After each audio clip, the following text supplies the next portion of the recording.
Gautama Siddhartha was one of humanity's wisest teachers. He lived in the middle of the 6th century BC in the northern plains of India. He taught a message of compassion and universal love. The message spread to all corners of Asia and shaped the culture of a continent. It continues till today as one of the great religions of the world with millions of followers, Buddhism.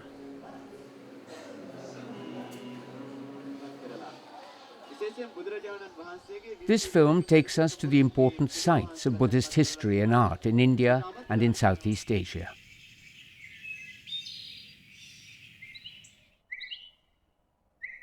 Gautama Siddhartha was the son of Suddhodana, the ruler of Kapilavastu in present-day Uttar Pradesh in India. He was born nearby in a grove of sal trees in Lumbini, which is in present-day Nepal. Ashoka, the great Indian emperor of the 3rd century BC, erected a pillar at Lumbini to commemorate this sacred site. Gautama lived the comfortable life of a prince. However, at the age of 29, his life took a different turn. He realized that all pleasures in life are transitory, that all men must one day grow old, sick, and must die. He renounced his princely life and gave up his beloved family and home.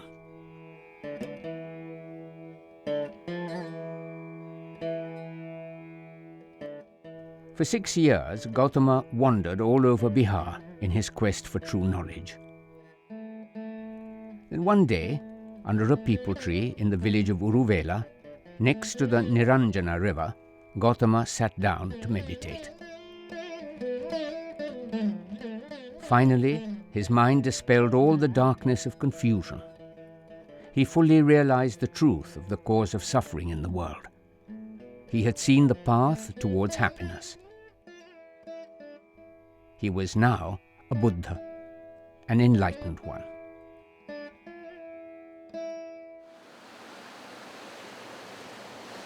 One man's glorious journey in search of the truth was successfully concluded.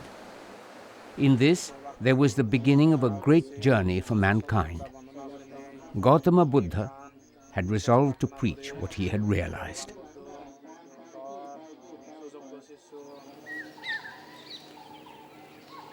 At Sarnath, near Varanasi, the Buddha delivered his first sermon to his 5 former companions. This event is known as the Dharma Chakra Pravartan, or the setting into motion of the wheel of law.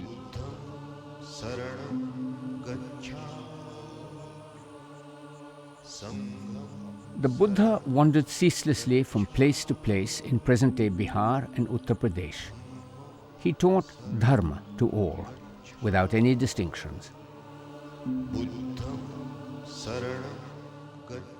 At the age of 80, Gautama Buddha headed to Kushinagara in present-day Uttar Pradesh. There he told his close disciple, Ananda, that his end had come. Ananda was miserable and cried bitterly. The Buddha asked him not to grieve the loss of his master's transitory self. He said, "Dharma is your refuge."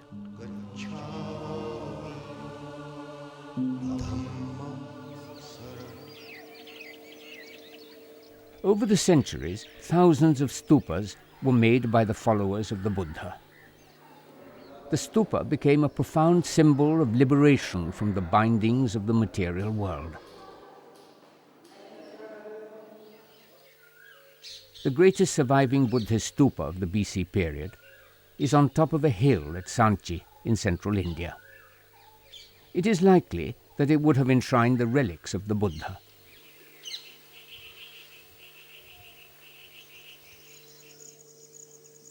In the meantime, great caves were being carved out of the hills of the Ghats in western India. Deep within the heart of rock, the seeker was provided a haven of peace, far from the noise and clamor of the material world.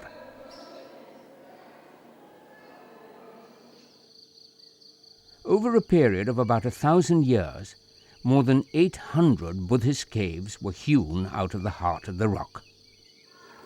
The first phase of prolific excavation was from the 2nd century BC till the 3rd century AD.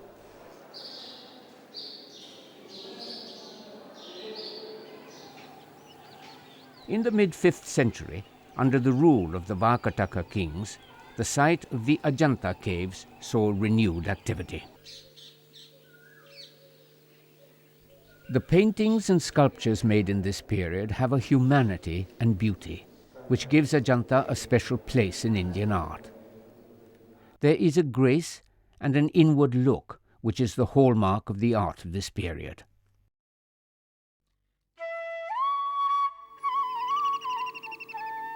The fertile valley of the Krishna River was the cradle of civilization in the eastern Deccan.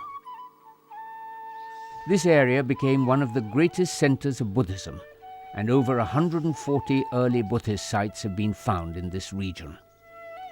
Indeed, this river valley is a vast land of stupas and Buddhist caves.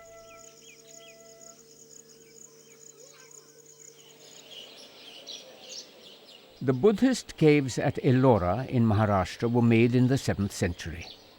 These are the largest Buddhist excavations to be carried out in India. They also reflect developments in iconography which had been taking place. From the simple ethical message of the original teachings, the doctrine had become much more complex.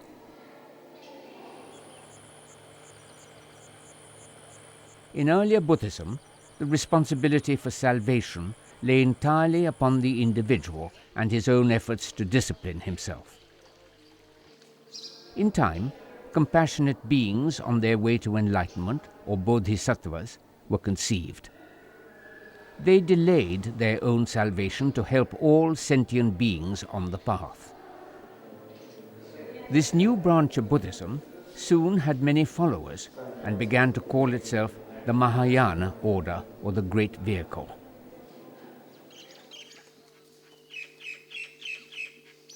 In the first millennium, great centers of Buddhist study had come up in Bihar. These had the bountiful support of Buddhist and Hindu kings, and they developed into vast monastic universities. The greatest of these was at Nalanda. It was a hub of learning where pilgrims and scholars came from all corners of Asia.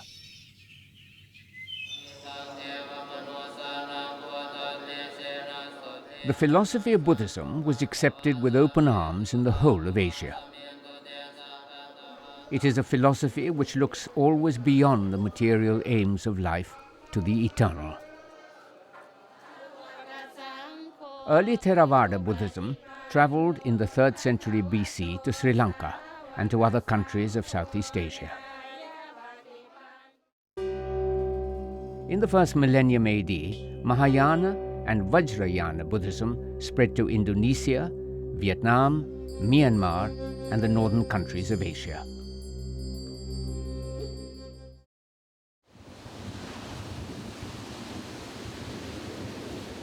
Since ancient times, great seafaring ships carried trade goods between Indonesia, India, and China.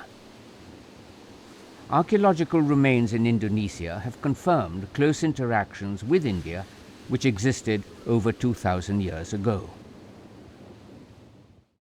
In the first millennium, Chinese pilgrims traveled by sea and by land to the holy places of Buddhism in India. When they used the sea route, they spent much time in Indonesia, which had great ports. They have written considerably about the Indonesia of that time. Hinduism existed here in early times, and Buddhism flourished from the 7th century onwards.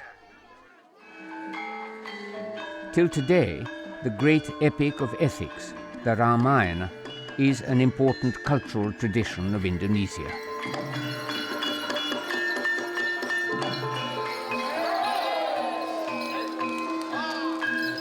It may have arrived here by the 5th century.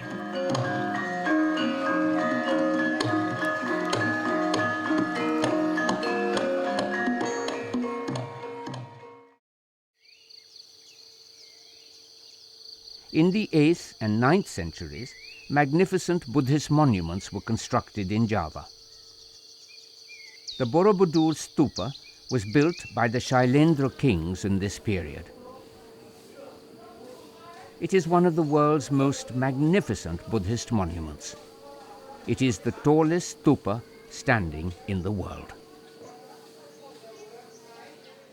There are many thousands of feet of very fine relief which we see as we climb upwards and go around the stupa. The bottom level presents the life of passions in the world, the kama dhatu. The next level presents the law of action and reward, the karma dhatu. Rising upwards, numerous reliefs depict the rupa dhatu, the life and stories of the Buddha. He is the rupa, the personification of the potential for enlightenment within us.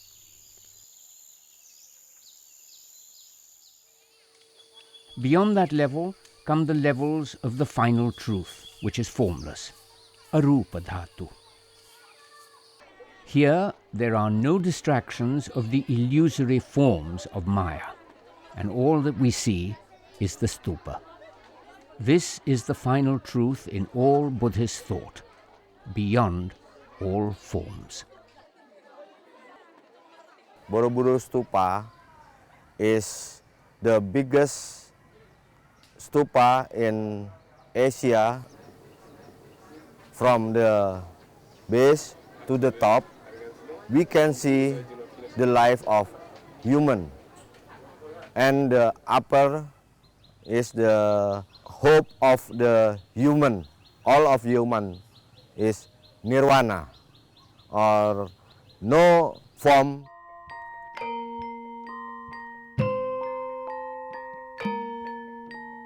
The great stupa is planned as a mandala, which provides a graded path for the ascent towards the final truth.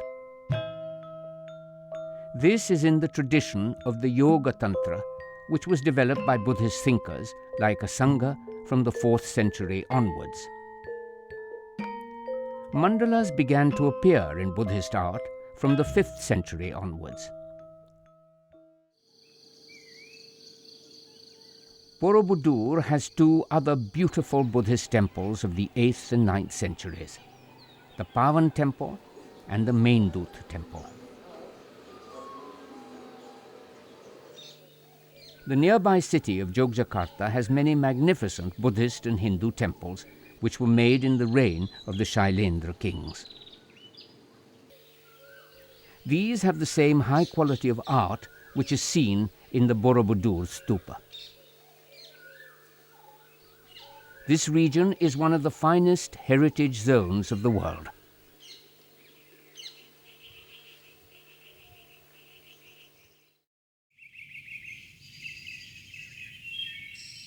From the 13th to the mid-14th century, one of the great Buddhist centers of the world was at Sukhothai in Thailand.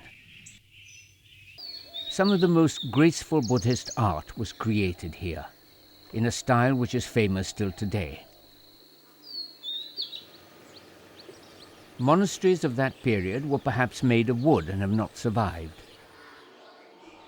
What has continued and comes down to us is the art of the Buddha image, with all its elegance and beauty.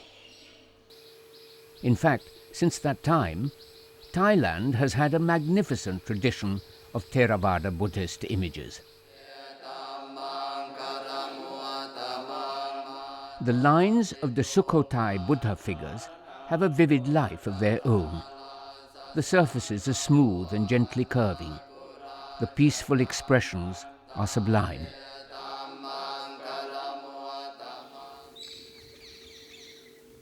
King U Thong founded a new capital in the mid-14th century at a location which is 85 kilometers north of present-day Bangkok. It was named Ayutthaya, after the city of Ayodhya, the birthplace of Rama in India. In fact, the King of Thailand personifies ideal virtues as depicted in the character of Rama. His good and moral actions are believed to create peace and prosperity in the country.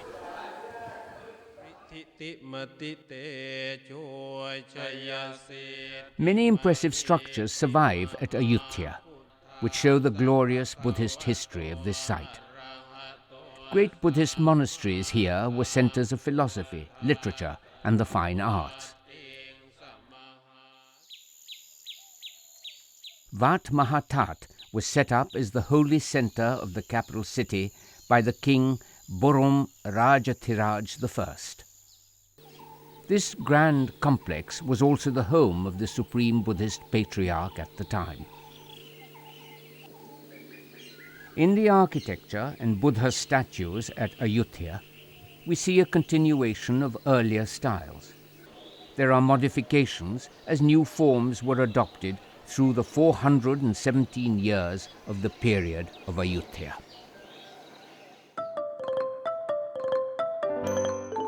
Close by stands the Wat Raj Burana, made in the 15th century. These magnificent temples show that the preoccupation of the kings was with that which was beyond the material world. Garuda, on whom Lord Vishnu rides, has been a royal symbol in Thailand since early times. In the 15th century, imposing chedis or stupas were created on a former palace site. This was named Wat Phra Si Sanpet. Wat Chai Vata Naram was built in the 17th century. It is another great sanctuary of peace. We are taken far from the ceaseless turmoil of the world outside to the stillness of the Buddhahood to be found deep inside us. In 1767, Ayutthaya fell to the Burmese army.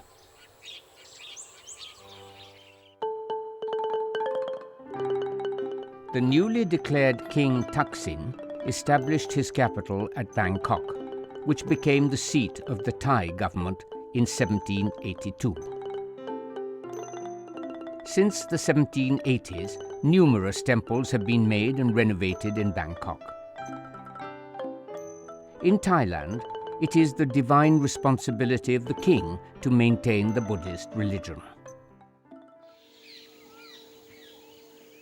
The temple of the reclining Buddha, the Wat Po, is one of the Bangkok temples dating back to the 17th century. King Rama I expanded the temple when Bangkok was established as the capital of Thailand. The centerpiece of the Wat Po is the huge statue of the reclining Buddha, almost 50 meters in length. The most famous of the Bangkok temples is the Temple of the Emerald Buddha, or Wat Phra Kyo. The temple was built from 1782 to 1784 during the reign of King Rama I to house the Emerald Buddha.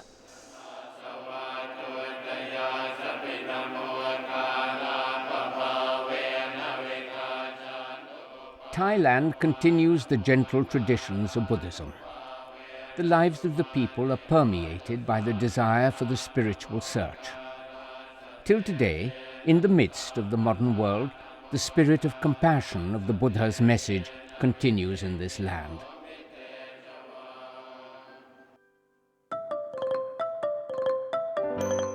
The murals of Thailand are very stylized and are closely related to the dance dramas of the land.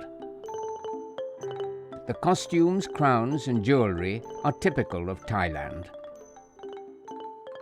The gentle expressions and graceful gestures are deeply rooted in the tradition of compassion which is found everywhere in the best of Buddhist art.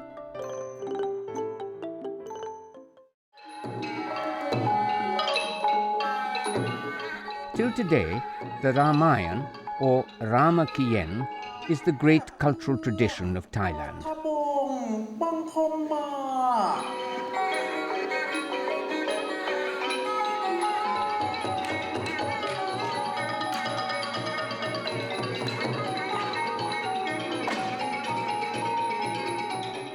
This epic of ethics is at the heart of the culture of this country, which is ruled by King Rama IX.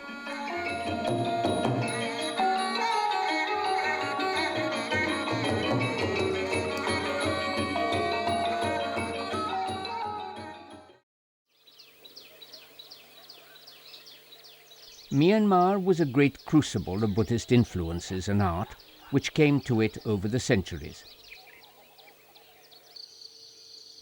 At the end of the first millennium, Myanmar had a deep and direct relationship with the center of Buddhist philosophy at Bodh Gaya in India. In fact, in the 11th century, the king of Myanmar restored the Mahabodhi temple at Bodh Gaya at his own expense. He also made replicas of the Mahabodhi temple at his own capital of Bagan. Simultaneously, in the 11th century, King Anavratha declared Theravada Buddhism to be the state religion. To proclaim his deep reverence, he made thousands of pagodas at Bagan. It is one of the most glorious Buddhist sites of Asia.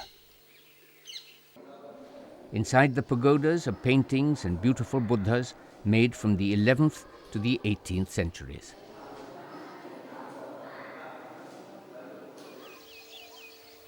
In the 12th and 13th centuries, foreign invaders destroyed the Buddhist centers of the plains of India. Scholars and artists from India took refuge in the deeply religious sanctuary of Myanmar. Artists from India, some of them settled here and they began opening a sort of a guild sort of thing, imparting their painting to the local artists. Or we have the record, you see, Myanmar Buddhist kings, all Myanmar kings are Buddhists. They sent envoys to India with the monks and accompanying artists and artisans. The paintings on the walls of the pagodas of Bagan are some of the finest and gentlest paintings of the entire Buddhist tradition. The themes are those of the life of the Buddha and the Jataka stories of his previous lives.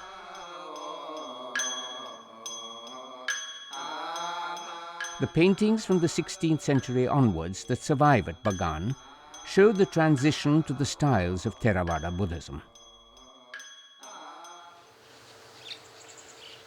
At Yangon is the grand Shwedagon Pagoda, almost 100 meters high. It is the most sacred pagoda in Myanmar and enshrines the relics of the past 4 Buddhas.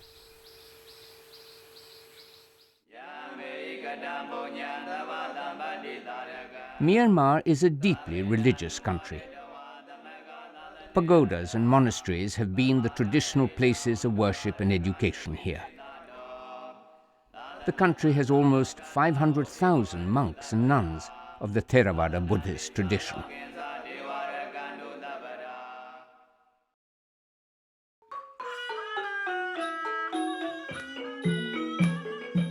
Cambodia is another land which has a great history of sacred art and monuments. The Hindu and Buddhist sculptures of Cambodia, from the 6th to the 8th centuries AD, are unrivaled for their sheer beauty and excellence. While the kings primarily worshipped Hindu deities, much Buddhist art was also created. In the early 12th century, King Suryavarman II created one of the greatest Hindu temples of all time, the Angkor Wat. It was dedicated to Vishnu and was later also used for Buddhist worship. The temple has magnificent relief carved everywhere. The open corridor of the first story has more than 1.5 kilometers of such narrative relief, over 6 feet high.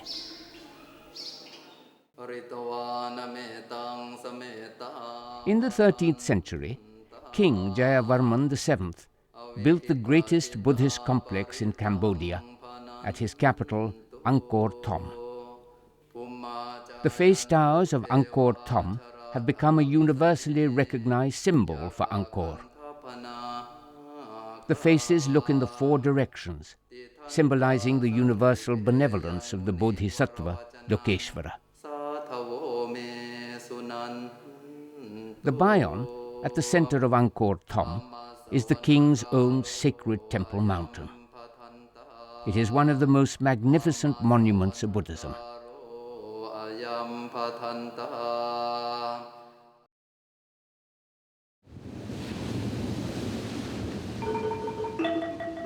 South and central Vietnam have many Hindu temples and some Buddhist temples. These were made between the 7th and 13th centuries. A Buddhist monastery complex was built at Dong Duong in the 9th century. This must have been a most impressive center of Buddhist worship in the time.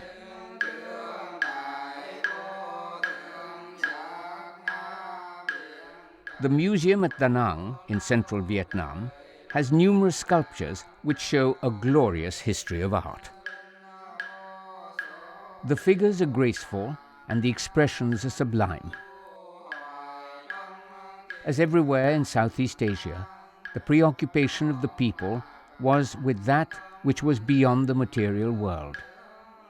This art takes us on a great journey within ourselves, to find the font of peace and stillness which is inside each of us.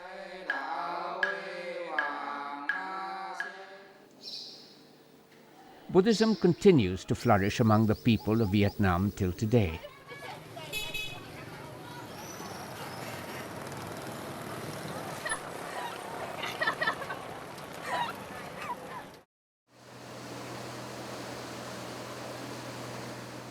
In the center of the peninsula of Southeast Asia is the country of Laos. The people here are deeply religious, and Theravada Buddhism is the basis of their culture.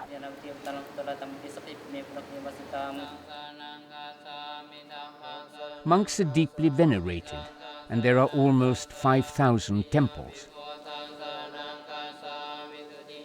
Most men in Laos live for some part of their lives in the monasteries to imbibe Buddhist ethics and a compassionate vision of the world. As la custom, the man asked to be a monk. Before he is my son, now he is the son of the gods. Up to him if he want to stay long, how long he can stay.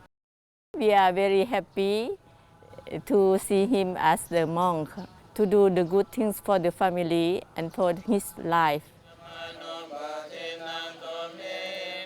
Laos is a sacred land, where ancient traditions, such as the daily giving of alms to monks, continue till today.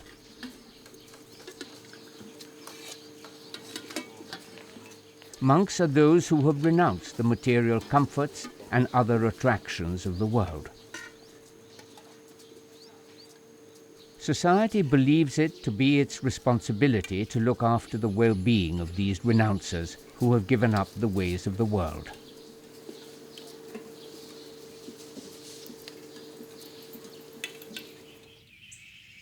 In the capital city of Vientiane stands the Grand Wat Ong Tu. It houses a colossal Buddha image which weighs 10 tons. As in the tradition of Laos, the great temple is also an educational institution. Young men come here to gain knowledge of the arts and sciences, as well as of the science of life. The golden Tat Luang Stupa is a national symbol of Laos. It was originally built in 1566 and was restored in 1953. The stupa is 45 meters high and is believed to contain a holy relic of the Buddha. The Wat Simuang, built in 1956, shows the great devotion of the Lao people. Reverence to Lord Buddha is a way of life for these gentle people.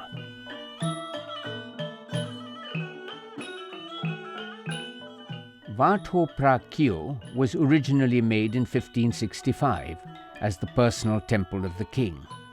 It was made into a museum of beautiful Buddhist art in the 1970s.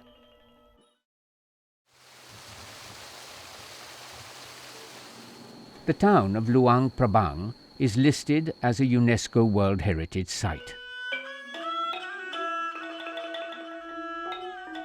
Wat Ziang Thong was built around 1560 and is a classic example of the graceful architectural style of Luang Prabang. Wat Viswanath, originally made in 1512, is the oldest standing temple in Luang Prabang. The art of the temple is exquisite, and the interior preserves an atmosphere of great serenity and dignity.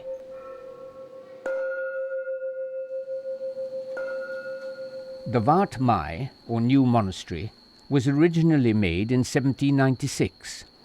It was given the present name after its restoration in 1821. The walls are covered with wonderful painted reliefs of scenes from daily life and from the Jatakas.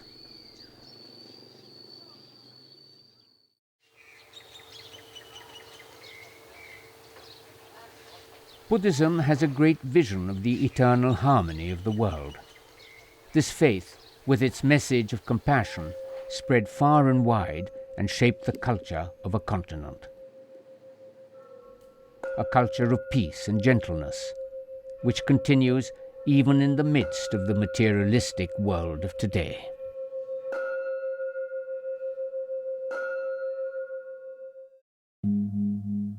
Buddham saranam gacchami, Sangham saranam gacchami.